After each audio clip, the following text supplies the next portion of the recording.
Welcome to Going Forward, where inspiring conversations with leaders and entrepreneurs shape tomorrow. Dive into the depths of their journeys, the hurdles they've overcome, and the insights they bring to the future. Let's get moving right here, right now on Going Forward. This episode of Going Forward is brought to you by Optimizer, the award-winning PPC management tool trusted by advertisers worldwide. Need to save time and supercharge your ad performance? Optimizer makes managing PPC campaigns on Google, Facebook, Amazon, and Microsoft easier than ever. With automation, smart insights, and powerful optimizations, you'll work smarter, not harder. Try it free for 14 days at optimizer.com/go/VIP and take your ads to the next level. Man, look at this. This is Going Forward Nation, Paul. We're going to be talking today, man. You know, all those listeners out there, I want to tell you, welcome. Thank you for joining us for Going Forward. We are past over 100 episodes. And so that's a nice journey, man. That's a nice journey. It's a lot of recording. There's a lot of editing. And we're going to talk about, you know, the editing, the creative consistency, all that stuff today, you know, and this is the first time ever that I have a co-host on, somebody who's going to be co-hosting with me today. And we're going to chop it up, man. You know, we're going to chop it up today. And hopefully we can give some people some value today and educate them a little bit, man. I got my main man, you know, we're almost 9 years. Almost 9 years. July will make 9 years, man. It's coming quick. Almost 9 years. Mr. Paul Schmidt, and Paul is the president of our video production team. And so we're going to talk today, man. We were on the phone and we were like, we just need to just like tell people the truth, man. You know what I mean? We have to. Yeah. You know, not worrying about, you know, making a perfect episode, but just like tell people the truth, man. So a lot of this kind of started because, you know, you and I, we were talking about one of the industries we serve, law firms. And, you know, there's a lot of other industries like on the craft side of our business that, you know, like we may do things from the service industry, medical, education. But I want to talk about the law firms just for right now. We can talk about a lot of things, but I want to talk about law firm people. Let's do it. You know, the good, the bad, the ugly. There might be some law firm owners who are going to call us up and say, man, are you talking about me? Or they're going to say, hey, man, you know, well, how do I get from where I am now, man? Let's talk about that, Paul. You good with that? I'm so good with it, man. And the crazy thing is to think about is how it's evolved over time. I know 9 years ago, when I first started, we were working with a specific law firm, and then we saw a lot of people just trying to do the same thing, almost like car dealers back in the day. It's like if they're throwing this sale, this event, that car dealer is going to do it. And I got to see that just on TV. But then now it's like an entirely new thing on social media, just the different types of stories or different paid ads that they're running on different social platforms. When I look at those, there's some that I can't tell apart, or I might think this one law firm that has this video is the same exact as the other law firm. Like you can't tell them apart. So I think some law firms aren't differentiating themselves as good as they could if they were to get like a creative partner like us where we're thinking outside of the box. I think they're just trying to make those quick hit, caption fast TikTok style videos. And that's like what like a lot of the law firms, they're thinking in their head, they're like, man, I need that. That's going to make me do this and get this many cases. And I just don't think that's it, man. You know, that's a great point. But I think a lot of them, you mentioned like that word brand. Boy, if Max was here, he'd talk all about that stuff. But I think the main thing is they don't know who they are. They get out of law school, or some of them leave another firm and say, I've seen what these people do. We can start this, you know, and then they start these firms. And what happens is they begin to like put up a billboard, or they run some radio ads, and they try and keep up with whomever else they see in the market. But, you know, we said this before, a lot of times what I see is that these guys are trying to become what they've advertised to. Yeah. Right. So Definitely. like, you know, they'll see, you know, the law firm guy on social media who's, you know, aggressive and he's moving fast and he's talking fast. And then the next thing you know, they think, okay, well, that's working for him. Maybe I need to do that. And what they don't understand and what they don't know is that market's different, you know? Yeah. So 100%. I think they got an identity problem. A lot of them have an identity problem. They think they have an ad problem, but they have an identity problem. Yeah, and I mean, I've seen it firsthand, and you've even done this to our team. You're like, who are we? You Yeah, know, and our answers have gotten a lot better over the years. But 9 years ago, when you ask like, who are we? It's like, damn, and we really had to put some thought into that. But right. I've been on calls with you where you ask a law firm owner, who are you, man? What makes you different from all these other law firms? And they freeze up. They And they have freeze. no idea. They have no idea what to say. And they're like, well, I care about these people, and I know how to fight. And it's like they're all Right. saying the same exact thing, and you make them freeze up sometimes. And it's like they got to Yeah. put thought into that, you know? Yeah, what cracks me up is like, they'll say, hey, I fight, but then some of them aren't going to court. Yeah. So, are you saying you're a keyboard gangster and you just like, I type, I fight for you because I'm doing demand letters, you know what I mean? And I think a lot of it goes back to they just don't know who they are. And we had that same problem. It's like, who are we? Because before 2019 and all, like when we were serving another industry at one time, like we were heavy in automotive stuff. And there were so many similarities between automotive and the legal people. And we were like, you know what? Like, we were tired of the incentives. We were tired of the co-op. We were tired of the reading the copy last minute and, and having to make an ad in less than a day. And to go with the law firms because we felt like we could be more creative. But you're right. We had that same question, who are we? And I'll never forget, I asked an automotive dealer one time, I said, why you? You have the same product as the other Ford stores. Yeah. And they could answer it, And like even now, like we'll ask these lawyers, some of them, they all charge like a third. And we'll ask them like, why you? Yeah. And they all say the same things because they really don't know, And It's true. You presented in our Lunch and Learn last week when we were talking, and I said, if we did not have processes, we'd be just like everyone else. And it's one of the things that like really separate us. And Paul, truthfully, like a lot of them are confused. Give me one of the, we don't have to name the particular client or who we work with or whatever, but I mean, tell me like a situation that you remember where you were like, okay, this is going to be a challenge because they don't know who they are. And we have to help them figure that out. Yeah. The biggest challenge when we're creating is when they have a huge mismatch in the market already. Wow. And no clear direction on where we should take them. Right. If we have a clear direction, we know their goals, we know what they want to hit, what they really want to focus on. That's when it's easy for us to create because we're like, all right, it's not like putting us in a box, but it's like, here are your guidelines. Now get creative, Wow. But when there's no spokesperson, when there's no identity, when there's a big mismatch in the community, those are some of the big pillars I think of when it comes to creating for a brand. That's what makes it difficult. Yeah. And truthfully, we've seen it from market to market.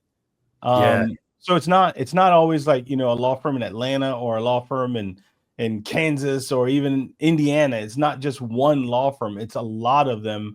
They have to become what they've advertised. They have to be even across different industries. Yeah. You see it over a lot of industries, but a lot of them, they just don't understand. And I think that's okay. But I think the best part is they have to know they are lawyers. They're not creative people, Yeah. And some of them are having a hard time because they want to be the lawyer, they want to be the finance guy, they want to be the marketing director, and they want to be the spokesperson on TV, and they just can't do all that stuff. They just can't. Yeah. And I remember you had a conversation with a law firm owner, and you're like, the best lawyers aren't getting the cases anymore. It's the best marketers. It's true. And I do think that's true now. Yeah. And I share that same thing with Michael Mogul too. And the truth is you may have a law firm that says, I don't want to advertise. I saw this. This was on Instagram, right? Yeah. This is funny. I saw a law firm on Instagram and they were boasting, I don't advertise. But I was like, he was like, I don't advertise and I don't pay for marketing. But they had a polished video. And I was like, you just paid for marketing. You got someone filming your video right now, regardless if you're doing paid ads or not, you're paying for marketing. And it says sponsored up top. Right. And it's sponsored up top. But then here, the thing is, is that they feel as if, oh, well, I'm doing well without it. You got a duty and a responsibility to tell people, if you provide a great service, to tell them about it, because you can't think, oh, the word of mouth is just going to take me. My results are going to take me, because truthfully, not everyone talks about your results. Some people like to keep their results personal. Yeah. If you won the lottery for $800 million, are you going to tell everybody? No. Or are you going to keep it to yourself? Oh, we keeping that close. Yeah, you keep it close, right? So I think, the whole branding and identity part, I think that's crucial for them. And I think, in my opinion, and I mean, who am I? I only got 21 plus years in marketing. There's going to be some people who have it more than me, but I put a lot of hours in this. But I would not spend another dollar until I knew exactly who I was and who I wanted to become. Man, yeah, that's really powerful. And I think that's a good segue into when you're talking about marketing and how law firms should do it. I want to talk about when we decided we were going to start running our own campaigns, and how there's some agencies that don't market themselves or do any advertising. And it's like these agencies get caught up like providing for their partners and providing that service where they don't focus on their own selves. So yeah, I want to talk about the new Let Us Cook campaign and basically how that developed, man. Oh man, you're excited about that one. Oh, yeah. I am a firm believer you have to eat your own dog food. You can't serve it to your dog if you're not willing to eat it yourself, or if you don't think it's good or it's healthy or it's safe. Yeah. And what I mean by that is, agencies are constantly telling, law firms, I'll talk law firms in this case, they're constantly telling law firms on how to advertise, how they should be, how they should do things, and they're not doing them themselves. How can I tell you that you're going to rank really well when I don't rank well myself? So it's you have to eat your own dog food. And for example, even with us, what you mentioned, Let Us Cook, like, we put time into that to say we want to be able to have, a set of banners, a set of videos to go out with it, a landing page to go out with it, content, social content that's going to support it, blogs that's going to support it, an ebook that's going to support it.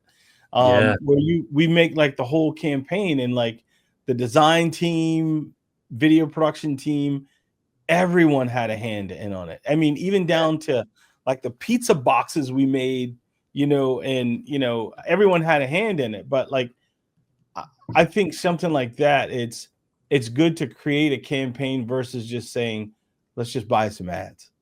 Yeah. And I think a lot of that is like why it was so successful is because we knew who we were.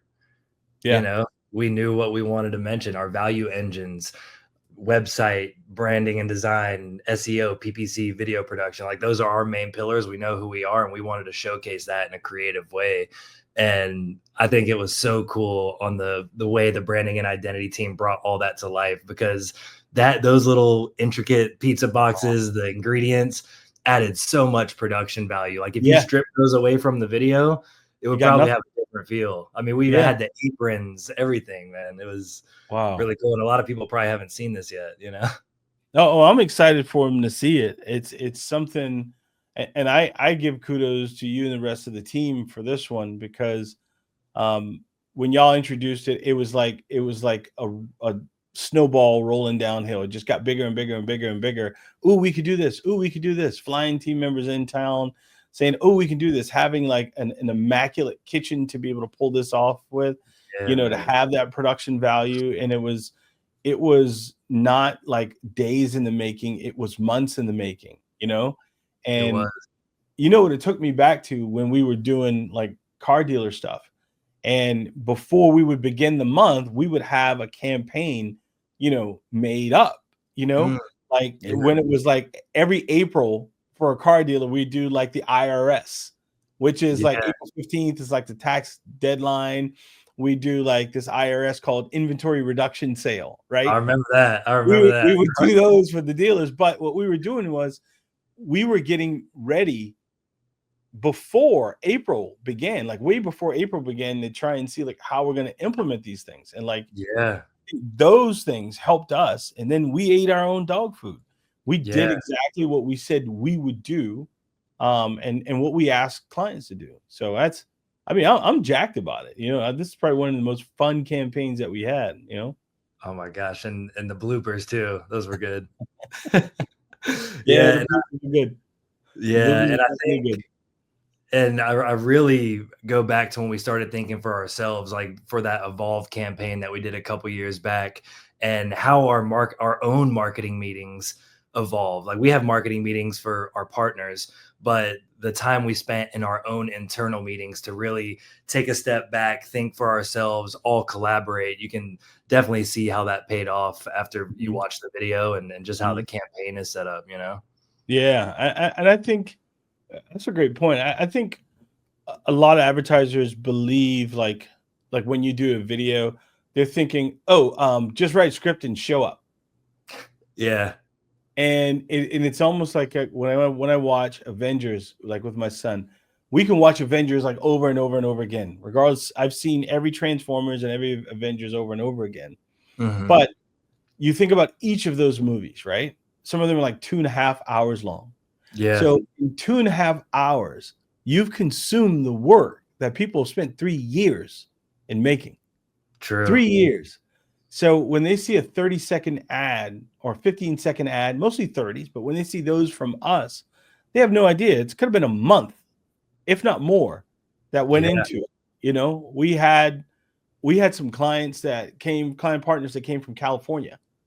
And remember that, like, it was months in the making from the ideation end of things. We did a script rehearsal beforehand. When they got on set, we had everything ready. We had props, we had a truck, coming in. So we had all these things ready. That was our first virtual production too, on an LED wall. Yep. And that's like going into all that, man, just prepping for that was a new challenge too. Yeah. I mean, because and here's the things that they may not understand. Like, you prep for that. You went out of market before, like a week before, to know, see, and understand the video wall before we filmed on it, so that when we finish the ideation, we go to production, it goes off without a hitch. So those are the parts like people don't see. Like when I said Avengers is 2.5 hours, but you've just consumed 3 years of someone's life work. Or when you're watching that series finale of whatever it is, I don't care if it's if you watch an entire season of Suits, whatever it is, or a TV show like that, it took those folks a long time to make it, but you could have consumed it in a weekend. You see? Yeah. So, and I think we have to do a great job of just showing them, telling them, helping them see the value.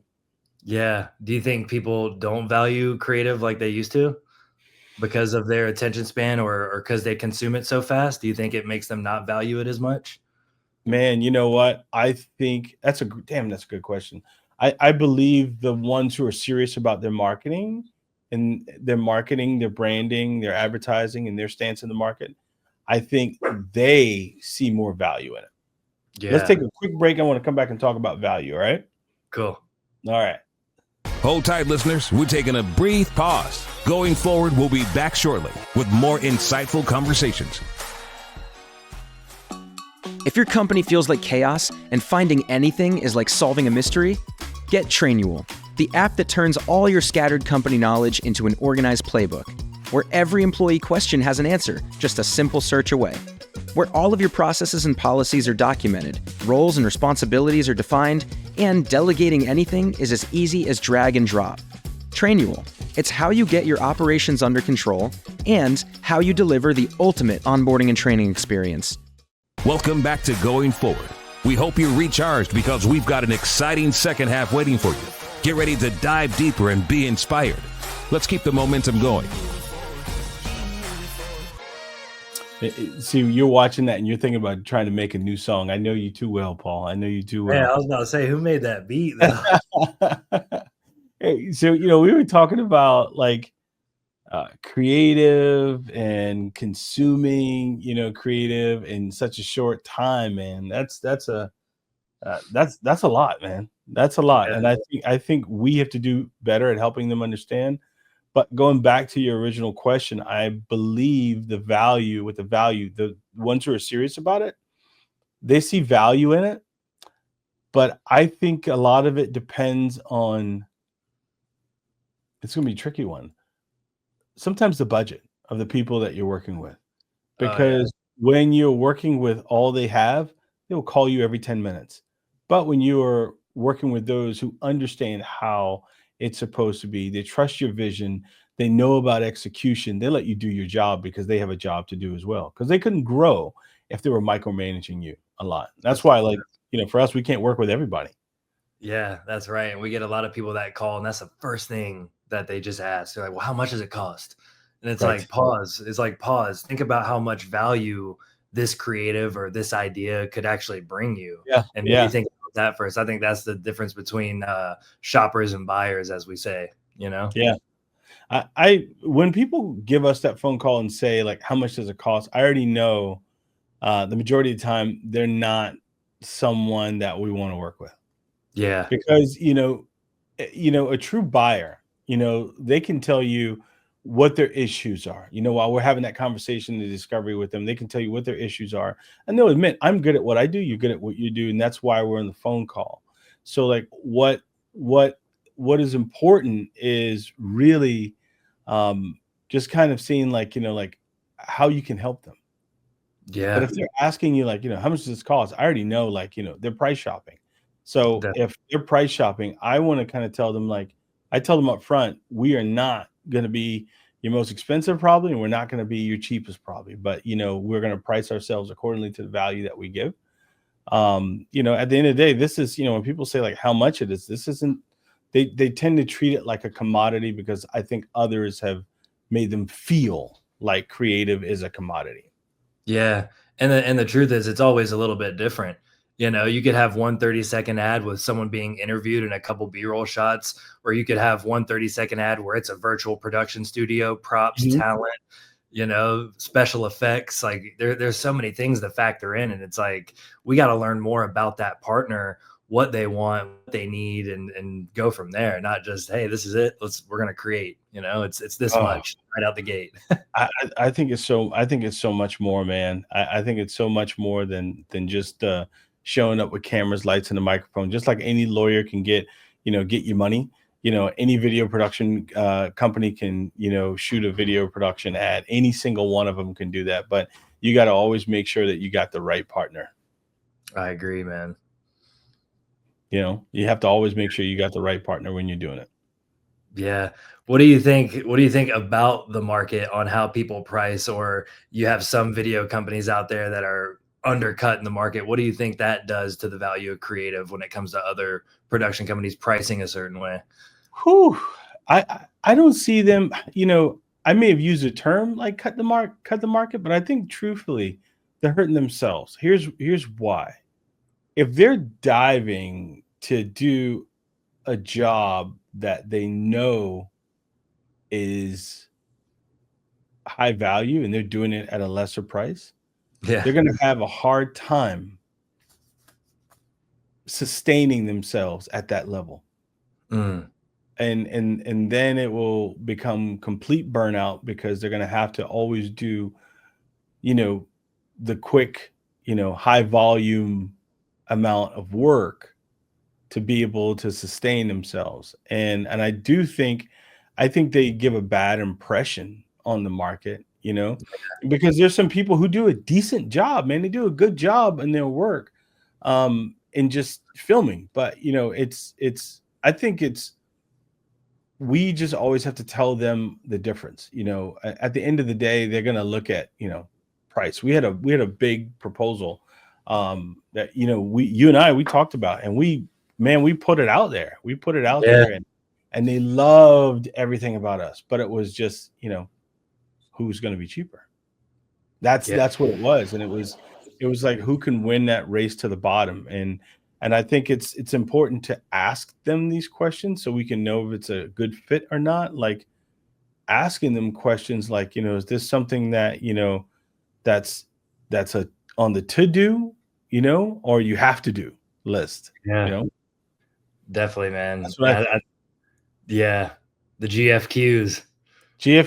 And for those who don't know what GFQs are, Hopefully the team can bleep this, but they're good questions is what they are. And we believe, like, when we're talking to people, to ask them GFQs to really see, like, if we can create something really good for them. Yeah. And that's a part of our processes too. And you said that in the beginning. You were like, our process is what makes us us and not like every other company out there, So I think that goes back to that too. It's like, we'll walk you through the best proposal. We'll service you the best. We'll give you an amazing product. But if you're just worried about the price, then we're not the people for you at all. We had I don't know if you knew about this, but it was Friday at 5:08 p.m. I received a text message from a law firm owner. And the law firm owner had asked if we could be there Monday morning and do a testimonial for a client of theirs. And we weren't available, but I declined to even move forward. And I really like this firm. But the main reason was, if you're reaching out to us, and they said it was unexpected, but truthfully, you can't expect, good, fast, cheap, right? You can only choose two. You want it good, it ain't gonna be fast and it ain't gonna be cheap. And I think we know how the rest goes. And I think what they were looking for was good, fast, cheap, because, we've worked with them before, and they've talked about, like, where they're comfortable investing, and we are those people that they call once a year when they need a big bang, not consistently, and it just wasn't for us, and sometimes, like, going back to what you talked about with other creative folks, it's like they'll do anything. And some of these donut shop, folks, or national advertising agencies, they do the same thing over and over again. Is what they do is they put a lawyer on a green screen, write a script, and use some After Effects, so on and so forth, fake testimonials, all that kind of stuff. And we've just never believed in that. That's a cookie cutter approach. That's bring one lawyer through and keep bringing them through, and kind of slideshow creative. Maybe we should call it that, slideshow creative. But that's just not us, Yeah. And I remember when we shifted that mindset in like 2016, 2017, you like sat us all down and you're like, man, I got to tell y'all, we're going to deny some jobs. We're not going to take some stuff. And that creative inside me is like, oh man. Right. Like, and a lot of people can't flip that switch from creative to business and think like a business. And a creator is going to be like, oh man, I really want to do that project, because they're passionate at the end of the day. Everyone that's in creative is definitely passionate about it and got into it for a certain reason. But I think there's some creatives out there that don't think like an actual business owner or a business at all. So you got to flip that switch when it comes to that, man. You do, but I think they have to understand exactly what the creative is going to do. Yeah. And I don't think that they're thinking that way. It's one of the things, like, in Charleston here, one of the places that we love to go to grab a coffee, or even to grab a sandwich when it was open, was Butcher and Bee. Right. Yeah. Well, the person, who made the logo for Butcher and Bee, right? Or that branding, that identity, just think of like the effect, the long-term effect that they have on that business. Like that logo is going to be around, even if that business owner sells that business, that logo is going to be around, even if that designer is no longer around. You've created a mark that they're used to. They've identified you with that. And there's a certain type of market equity that I don't think that these folks are thinking about, because everyone's trying to do a repetitive phone number and put their face on the billboard, or put their face on a bus, or put their face in the ads, put their face on the websites. Car dealers used to do that years ago. And I think when lawyers figured it out, that's when they'll begin to win. Yeah. I kind of want to talk about protecting intellectual property. You want to get into that a little bit? Ooh, man. If we're talking about that, you're talking about how that logo will live forever, or if something you create is seen by millions and millions of people, and you might have tried, like, if someone charges cheap for that and doesn't understand the value later down the road on how big of an impact that one idea or that design or that one video could have in a market. Wow. How important is protecting that? Man, like breathing. That's how important it is. And I think especially in a time that we're in now where you have this off the shelf creative, you have an app doing logos, you have an app doing this, you have an app cutting up your videos. Your intellectual property is everything. It's like it's the oxygen right now for a creative team. It is the oxygen. Yeah. And what I mean by that too is that it's always structured, and it's always depending on however the contract is, on between a company and the business and the company that they hire, the creative company they hire. But I actually told creators this inside of another group too. It's like that you guys own that creative. Your company owns that creative, and you have to think about it. You can't. It's like music. I think the best way to kind of look at it is like the music industry. That song that Whitney Houston made famous, "I Will Always Love You," that's Dolly Parton's song. That's written by Dolly Parton. So before Whitney could even perform that song or put that song in the movie The Bodyguard back in the 90s, she had to have Dolly Parton's permission. Yeah, you got to clear it. Got to clear it. Got to get the licensing for it, in order for her to be able to utilize that. Sometimes like, law firm owners, they think, oh, I paid you for a 30-second. Yes, you paid me to have a 30-second. And in our case, we let our people use the ads, but they just cannot make changes or try and rip it off or do anything else with it because they're taking your work and they can be passing it on to someone else. We started with someone before, and what happened was they brought us hard drives of other people's work. And we were just like, we're not touching that. We don't want to deal with that because there's no written anything that says we can use that. We don't want to hear from these guys saying you're using our stuff. Yeah, but I think that happened to our work. Totally. And I think the intellectual property needs to be protected, and that could be the slogans you create. That could be, domains, that could be, video ads, all those things. A lot of times like the logos are normally negotiated, like, hey, you keep that, that's yours, you own that logo. You may own that final copy, but you don't own the negatives, right? If you hire a wedding photographer, you pay him for how many pictures that he's going to do, 20, 30 pictures, whatever, but you don't own his negatives. He owns that, right? Exactly. He's giving you final copy, is what it is. And I think people don't understand that because they don't spend a lot of time talking to it. Some of the smart creative or legal marketing agencies, I see that they also copyright their stuff like we do. We all do it alike, but I think that is the most important part, of creative is the intellectual property. And I'll say it like our intellectual, attorneys told us, like, if you're letting them use it, why do they want to own it? Yeah. So that's what I would say. And that's I could go down a rabbit hole with that one. Yeah. Go down a rabbit hole with that one.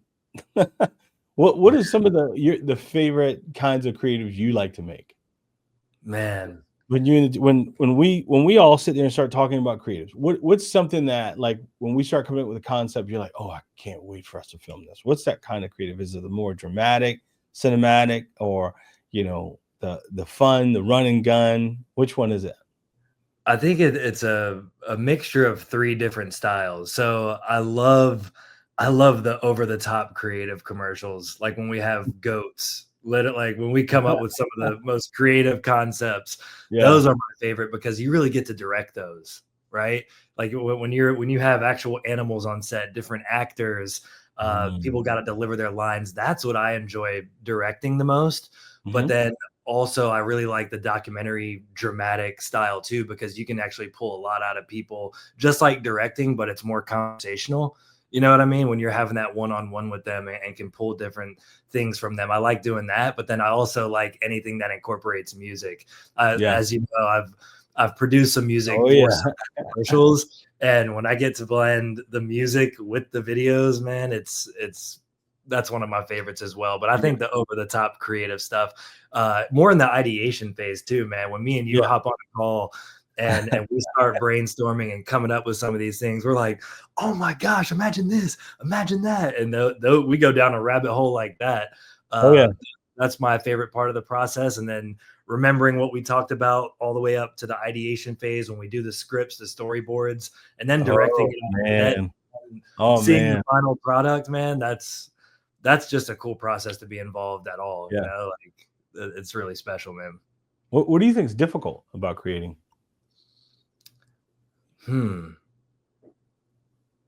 People got to be coachable, I feel, when you're on set, because we can come up with anything, right? We could write anything that we want, but if you get on set and someone is not coachable or they don't want to collaborate, I think that's where it can get a little difficult, right? Even from a partner, like if a partner is not willing to take our advice or listen to us on what's going to make the product as good as possible, that's something I've seen that's a little difficult. But we're really good at coaching people, so we can kind of break them out of their shell. There's been people that have never even been on camera before, you know? Yeah. And they've been in business for like 40 years and they've never been on camera, and they might be a little nervous when they get there, but I think we do a really good job at making them comfortable. But we always find when a partner is willing to collaborate and be a part of that process, we always get a better result. Now, I asked you earlier about what's some of the funnest creative that we'd make or the team would make. What do you think is the most difficult? Animals, working with animals. Working with animals? How about kids? Oh, kids. Oh, you remember that story, man? This is long before I had kids. This is around like 2017, and I think I was running camera, I was directing, I was still making sure the audio was good. I was doing a lot of different things, and there was about 15 kids on set, and they were all going nuts. Yeah, and I was like, all right, everyone needs to be quiet, or I stopped at or, and I was like, I don't know what the or was gonna be, but that was very. We were like 5 years old, man. What would you say to, let's just say, a law firm owner who's confused? We had one call us, and all they talked about was the other person kicking their tail in the market, and he didn't care how much it would cost him to fix it. All I heard was, I should have came up with that first. I should have done that first. Right? Yeah. I think some advice would be is first of all, don't be a copycat or you're just going to look like that guy. Mm-hmm. Right. And I think it also goes back to what you were saying about that law firm that opens up and just wants to get the cases quick and turn them out and grow and scale, open up different law firms in different markets, but they never thought about that branding or that marketing in the beginning, or even having any creative to set themselves apart, Yeah. So I think making that a priority, man, so you're not left in the dust. Like, this dude's doing laps around him. He hasn't even thought of a creative slogan or a brand direction or anything like that. And he's just trying to play catch up, And the only thing that separated the two of them, it was not their spending. It was the creative. Yeah, man, I think that's a good note for us to end on that right there, man. What do you think? Yeah, dude, I enjoyed this, man. This is my first time going forward. Awesome, man. So I want to also thank those people who gave us their most valuable time. That's their asset, man. I mean, that's the most valuable asset you have is your time. That's what I meant to say, right? I want to thank all of our going forward listeners, the rest of the team, our VIP marketing and craft creative, to our sponsors at Trainual and Optimizers. We want to thank you so much. We could not run our business without Trainual. It is the training manual for your business. Yeah. All right. Thank you for going forward with us, y'all. Thank you so much. See y'all. If you enjoyed today's episode, please take a moment to rate our podcast and share it with a friend. Every share, every comment, every rating propels us forward. For more content, insights, and updates, visit ericelliott.com. Remember, your journey, your story is what keeps us going forward. Until next time.